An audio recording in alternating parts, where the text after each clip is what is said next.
going on in the world of NBA, as we always talk about, and I'm so excited. You see, I'm rocking my Pitt shirt today. It's all Pitt pride. I got a special guest, my brother, who's also a University of Pittsburgh alum. First time we have two people who are Pitt alums, the best school in the world, on this show. Keith Pompey, he is the insider for the Philadelphia Inquirer, covering the Sixers. Keith, what's up, man? Good to see you. Hey, what's up, man? I'm a little jealous because I'm like, dang, I wish I had my Pitt sweatshirt. I thought you were gonna come on with it, Keith. I thought you was gonna bring that Pitt energy for me. I thought that's what was Look, gonna dude, happen. I was getting ready to like run upstairs and go get it out the closet. It's like, nah, I don't want him. I don't want to miss it. Seriously, We could have been I was twins. tempted, man. Huh? We could have been twins on the show, man. That would have been good. That's good. But I'm glad to see you well, brother. I know it's been insanely busy for you. Thought about you through the summer because I said, man, Keith has got to be busy with everything that's going on with the Sixers, particularly from the end of the playoffs, the way it ended against Atlanta last season. Before we get to that, what has the start been for the Sixers this season with everything that's gone around with the team? Do you think this team has started off maybe as good as we could have expected, despite everything that's gone on with them? That's a great question because I mean, you look at it and they don't have Ben and they don't have like a legitimate point guard, right? So when you hear that, you say, okay, well, 2-3 isn't bad, right? The only problem is like last night they barely beat the Detroit Pistons. I mean, Joel Embiid had to have 30 and 18 for them to win the game. So you know, that's a great question because I think like they're happy with the 3-2, but at the same time they're looking at it like we really need Ben and we really miss him and we're not going to go far without him. Yeah, I think that's the thing that is on everybody's mind. How far can they go if they don't have Simmons or they don't get any return for him in a trade? We'll get to that a little bit later. But yesterday, I know you had reported that Ben Simmons appeared at the shoot-around before the game against Detroit, and he's still technically away from the team. He said he's not mentally ready to play, Keith. Where are we with this Ben Simmons situation? Because everything seems like it's in limbo right now. Yeah, it's in limbo. I think the thing that's going to happen is like the Sixers. I don't expect them to trade him at least until after December 15th. And the reason why that's a key date is because guys who signed a free agent deal can be included in trades at that point. They can be traded. So I think there's going to be a bigger pool. There are going to be certain teams that look at it and say, hey, we're not playing to the level we thought we were going to. So we're willing to get rid of Ben. Now, the thing is, I think that we'll probably see Ben play for the Sixers a couple games, but I think that it will probably be towards the later next month when they're on like a West Coast trip, right? I think that's when he's going to play. But I don't expect him to be here long. I mean, I don't think that this is, something that can be repairable. I think that everybody is going to play nice now, but I don't see this being a situation where like, okay, I love y'all. I know we had a little argument. Let's go ahead and let me play out the rest of my career here. I don't see that happening at all. Yeah, so you bring up an interesting thing in saying that you think that he will come back to play. And I was talking to two of my boys who are from Philly, also went to Pitt with me, and I was talking to them, and they were like, look, man, there's no way that he is going to play in front of these Philly fans, and the Sixers organization is not going to want to do that to at all. Do you think there's any way that could happen at all? Will we see Ben Simmons on a court in Philadelphia where the fans, and Keith, you know what the fans are going to do if they see him on that court. You know what's going to happen. Yeah, it's going to get crazy. Now, here's the thing. So if the Sixers start losing, because there are some people saying, dang, they really miss him. They really miss him. So if they start losing, and if he's on a West Coast trip and he's balling, then there's going to be some people saying, okay, let's just give him a little chance, right? But you're still going to have a portion of the fan base that's going to criticize him. So, I think that if the team is struggling really bad and he comes in and he does well, on the road, there may be some people who are open up for him to play, but it's weird, man. Like yesterday they had the F Ben Simmons chants. Every time you go somewhere, people are chanting and wearing T-shirts. It's kind of like he's public enemy number one, and the best case scenario for him is for the team to continue to struggle and people get desperate and say, well, look, if he can help us win a couple games, we won't boo him as loudly as we were going to. But I don't see it like being something that he can deal with. You know what I mean? Yeah, I think it's been crazy on the road. Like you said, some of the chants you're hearing. You heard it in New York here the other night. Where's Ben Simmons from the Knicks fans? You heard that chant as well too. But I guess one of the biggest questions around all of this, Keith, and this kind of goes back to when you look at the exit from the playoffs against the Hawks last season, with him not taking the layup and everything that followed after that. Who is to blame for the situation that they are in right now? Do we look at some of the Sixers front office and Daryl Morey? Is it Ben Simmons? Who do you put the blame on in terms of where this situation is right now? I think you got to blame both sides. I do. I think you have to blame Daryl Morey and the point where you knew that this guy didn't want to come back, right? Initially, he tried to keep it a secret, saying, "Look, let's just do it, work it out quietly." But the Sixers never traded him, so then he became more public with it.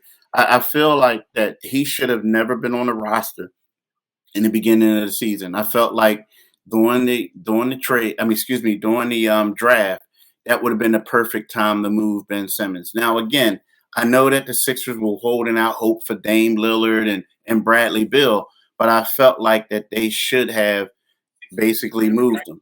Now, trade him. Now, here's the thing.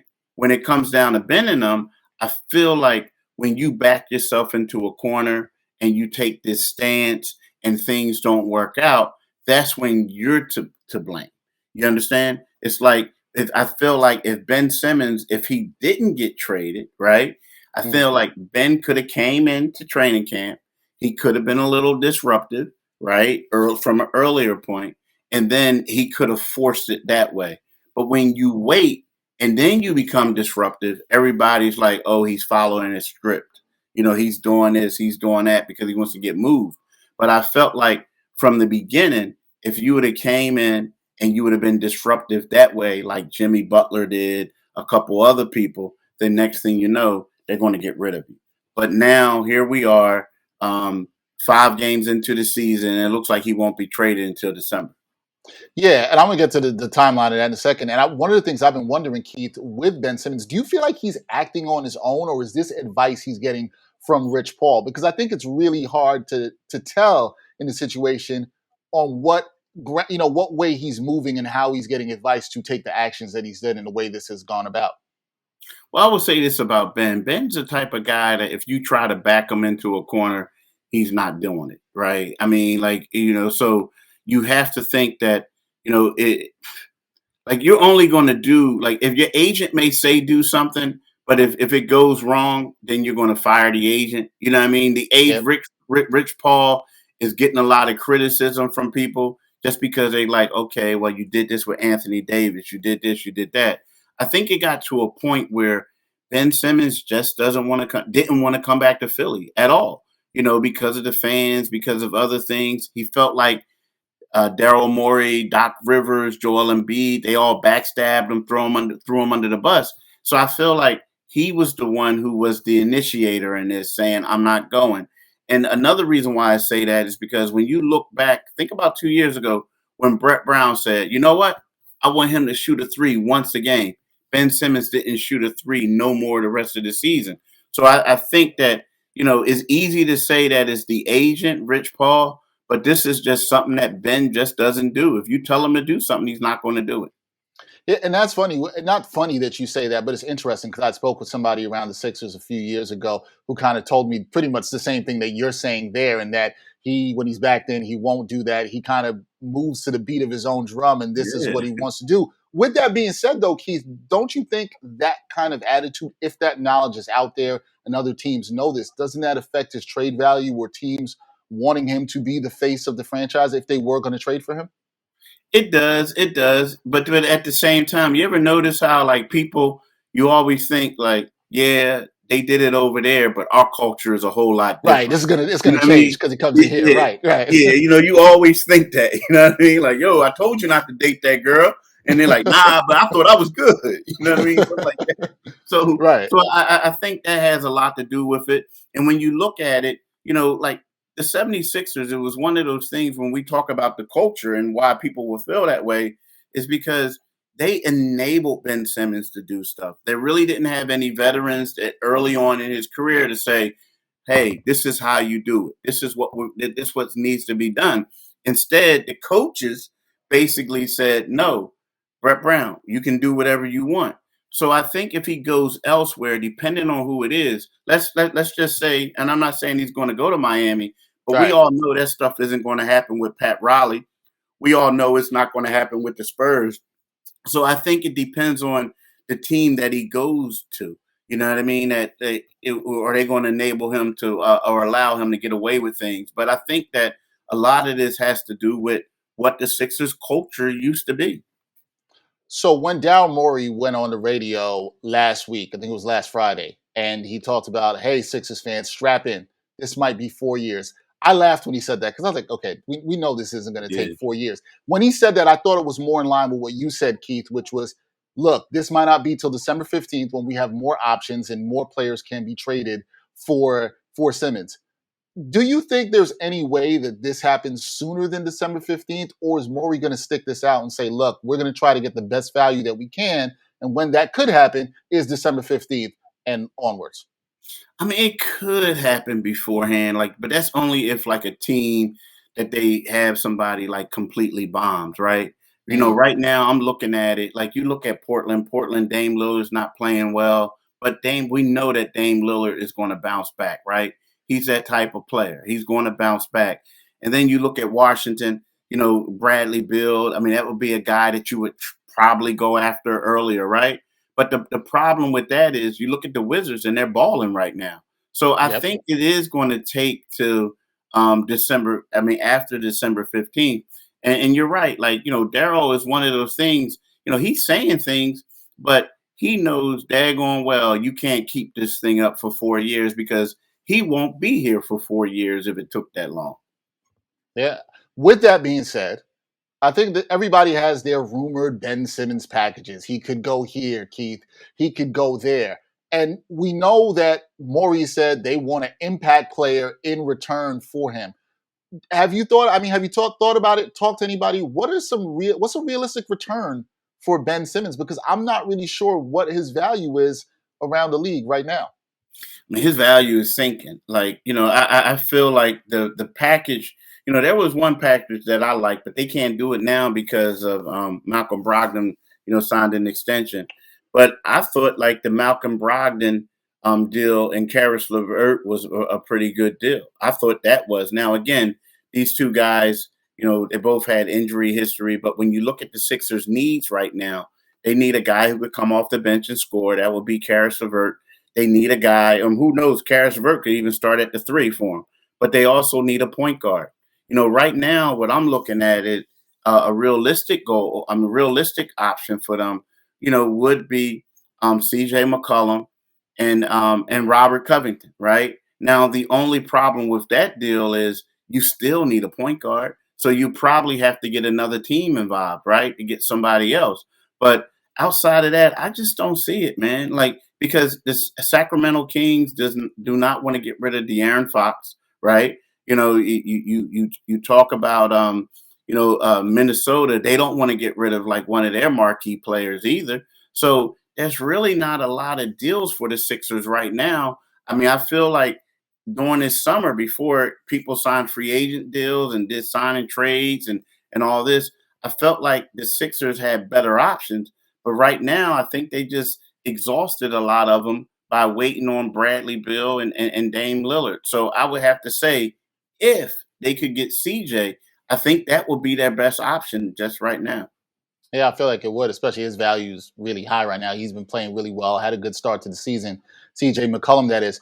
But with around Daryl and how he's handling this on his side, Ben Simmons, the drama right now, Keith, I think we all agree it's impacting the team. It has to impact the team somehow. You're there every day around the team. You're asking questions about Ben Simmons. Other beat reporters in Philly are asking the same questions about Simmons. And Joel Embiid, the face of the franchise, is hearing this day after day after day. How have you seen this impacting the team? And I think we've seen some things from Embiid, but are these guys, they got to be tired of it at this point, right? Yeah, they're tired, but I'll be honest with you. Like, it's weird because he's around, but he's not around. If that makes sense. Yeah. You know what Okay. I mean? Yeah. And so like it's still early. See, because what's happening is they played 5 games and they had like this, you know, they talk like we got to circle the wagons. Everyone, this is like an opportunity for you. Now, all that stuff works out well early on when Ben Simmons isn't around as much to be as disruptive, right? But let them lose on Saturday to Atlanta. Let them lose if they beat Portland. But if they lose to Portland and then they lose to Chicago, it's going to get it's going to be a little messed up in there because all of a sudden it's like guys are going to be like, well, man, like we're messing up. This guy may not be as good as we thought. This and that, right? And then they'll see him over there in the trainer's room doing a little Hmm. bit of stuff at practice, and it's like, yo, you gonna play or not? What you doing? Like, what's going on? Like, you understand what I'm saying? So I think that right now, because he wasn't at training camp, because he wasn't doing as much. Now he did show up for a little bit, but you know what I mean? If he wasn't a heavy presence there with them. So now it's really going to start to impact the Sixers as they compile these losses. Because right now, everybody feels good about their chances in the beginning of the season. They know he makes them a better team, but right now you're looking at it and you're like, okay, Maxey, this is your opportunity. Hmm. Okay, Shake, you're going to be the backup. All right, Furkan, we're going to need you to get these 30 points. But then if they play teams like they did the Knicks, like they struggled yesterday against Detroit, and if they get smacked in the mouth on Saturday, then all of a sudden it's like, well, maybe these guys aren't as good as we thought they were. You That's know what I that. mean? That's what I was going to ask you. I guess what you're saying too is the Heat's going to turn up if Maxey continues to struggle. He's only shooting 20% from downtown. If you don't have that strong presence at point guard that can break down the D, get other players involved, you see the Heat turning up on this with the players. Do you ever see a point where Joel Embiid goes to the front office and he says, "Look, Daryl, you got to get this guy out of here. We need somebody better in here." If he says it, I'd feel like the organization would have to move. Correct? Or they Yeah, just yeah. wait and play the December 15th game. I mean, yeah, I think that, but I think it's also they'll say like, well, who do you want us to bring in here right now? Like, you know Hmm. what I mean? Like, so once December 15th comes, yeah, but I could see that. I can also see like, I mean, I could see Joel and I'm getting frustrated with that because it's like, yo, we need to do something. Right. Either he's going to play or not, and that's where the frustration is going to get, especially when you look at a guy like Joel who's saying right now, my knee is bothering me. I have to play every game because Ben isn't here, and you're looking at it and he's like, look, man, I'm doing all this and we're compiling losses. Yeah, of course he's going to say, look, y'all got to get me some help. You have to get me some help right in here. And here's another thing. Like we're looking at it. So, you know, not just that. So you got Maxey playing out of position, right? Tobias Harris, you want him to essentially, Maxey brings the ball up, but you want him or Joel to handle the ball in the half court set. So what that's going to do is it's going to lead to a lot more turnovers. Tobias is, he could like get in bad spots and struggle. And then that's where the frustration is going to mount for all the players because it's like, yo, I know we said is we're a team and we're trying to help each other out, but I'm struggling right now, man. I need somebody to come in here who can take this ball handling off of me, somebody who can find me in the right spot, as opposed to me facilitating for other people. I'm not saying they're unselfish players or they're selfish players. They're not selfish players, but when you start looking bad playing out of position, that's when you start having problems. Absolutely, you do. We see that happen all the time. I think the thing for me too is, Keith, as this goes further past December 15th, and we set that as this date of when something could happen, as this goes on, and you talked about it with the losses if they pile up for the Sixers. The question becomes: can this team compete without Ben Simmons? Where is this team without Ben Simmons? If there's no trade, we're talking January 15th, let's say, and Ben Simmons is still on the roster, but he's not on the court. Can this team compete in the East at all without their point guard? Nah, they can't. You can't compete without a point guard because, um, nah. I mean, I don't look at this team being extremely. So, I mean, I don't see it because my point is, you got a couple shooters on the team, and that's what they do, shoot. Like Danny Green is a little bit older. He's a 3-and-D guy, but he's a little bit older, right? But he's one of the best shooters as far as the guards, consistent, right? So, you know what I mean? So he needs to be set up in the right spot. Seth Curry, the same thing, needs to get the ball in the right spot. You can't have Joel Embiid handling the ball as much as he wants to handle it because he's going to turn the ball over. And then you want to get Tobias in right situations. Without a point guard, I don't see this team going far. Like when you look at it last year, this was a team that even with Ben Simmons, they won out in the second round of the playoffs. Right now, we're looking at this team through 5 games, and you can see that they really miss Ben. And the thing about that is, people were saying Ben Simmons was a power forward playing point guard, right? They were saying that. He can't shoot. He can't do this. He can't do that. But now you're looking at it, and now people are saying, wow, they look bad without him. So if you can't get out of the second round with him, Right. you might not even make the playoffs without him. You know what I mean? Or you barely going to make the playoffs without him. So, I don't see this team being successful, man, without Ben at all. So put that into what is that in terms of realistic expectations for the Sixers this season? I think fans in Philly have to start saying, all right, we don't know when this is going to be resolved. If you're a Sixers fan, you're a team that thought before last season we have championship aspirations. Now, what can you expect?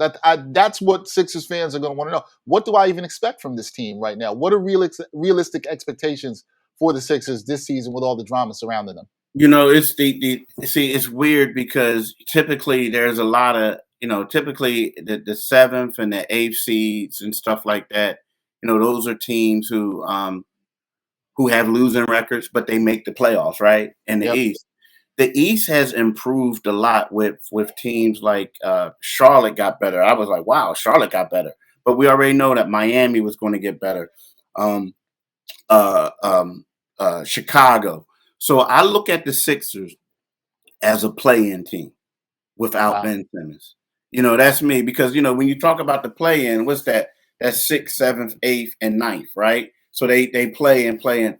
I look at the Sixers as a play-in team without Ben Simmons. Now, who knows? They may be able to move up to 5th, but right now, like if you ask me, the teams, I know Brooklyn is struggling, right? I know Brooklyn is struggling, but Brooklyn is still going to be there. They got the best player in the world right now. So you look at Brooklyn, right? You have Milwaukee, you have Miami, right there. That's 3, right?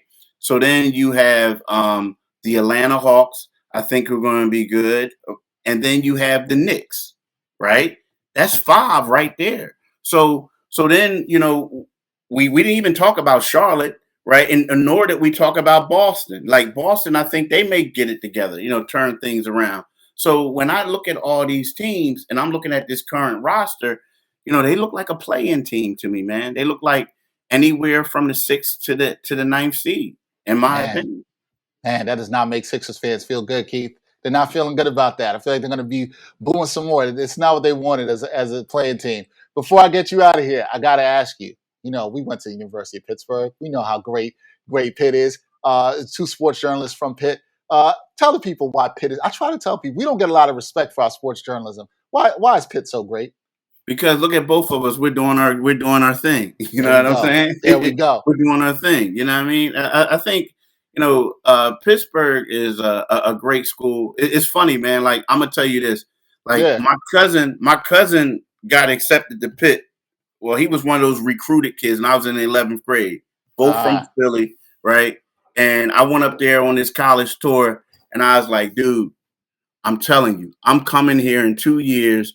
You better make the right decision and get here before me. I'm telling you, because I'm coming here. So then I was hoping after he came here, I was hoping and praying that I was going to get accepted, right? He was praying. I was praying. But like, I mean, it's the best school. I mean, you think about it. I mean, we don't even have to talk about athletics, right? Like we ain't even talking about football. I'm talking about the culture. I'm talking about, you're in Oakland in the city. I'm talking about the education. It's funny. My wife said to me, Dad, all your friends, all y'all doing something that y'all really love. All y'all got nice jobs, professions. And I was like, baby, that's Pitt. That's why There you we need to go. go to There Pitt. we go. I like You that. know what I mean? I like what was it for you? I asked this too. What was it for you? Because when you talked about going on your visit with it was your cousin, I think you said, going on your visit with your cousin, and you just were like, man, I really like it. I want to be here. As both of us who are from bigger cities, me from New York, you from Philly, Mhm. what was it like just getting on campus and what said, I gotta be here? Because there was something that drew me to it too, but what was it for you? It was weird. Like I kind of like the vibe a little bit. Like I met some Yeah. dudes, they were cool. You know what I mean? Also it was I don't know. Like I just fell in love with it. Like I mean, it was weird. Like it went to the Dirty O. Like I think they closed now, It but we went closed, in there. yeah, it closed, Yeah, yeah. got that $3 pizza, whatever. Yeah. Yeah. No, Yep. but I don't know. It just felt like it felt cool to me, and it was like anti Penn State, like Oh yeah. anti Penn Oh State. yes. Like I hated Penn State growing up. So and I go there, and I'm like, wow, this is in the city. It's not New York, it's not Philly. The people were cool, and it just I don't know. It was like a lot of brothers from New York, a lot of brothers from Philly. Yep. So it was kind of sort of like a home away from home. You know Yep. what I mean? Like I didn't know it was gonna be that many people from Philly there though, but it was like a home away from home. So that's Yeah. why I really enjoyed it. All right, that's good. And you hit the nail on the head. We both are two guys doing what we love in sports. And, I'm always proud to see you doing your thing as well as you are covering the Sixers as a beat writer for the Inquirer. So, my brother, keep it up. I'm very proud of you. I know you are super busy these days with everything that's going on with Ben Simmons. So, I appreciate your time and thank you for joining the exchange. Appreciate you, Keith. Hey man, thanks for having me on. I really enjoyed it. And I'm proud of you too, bro. And hell to Pitt, my man.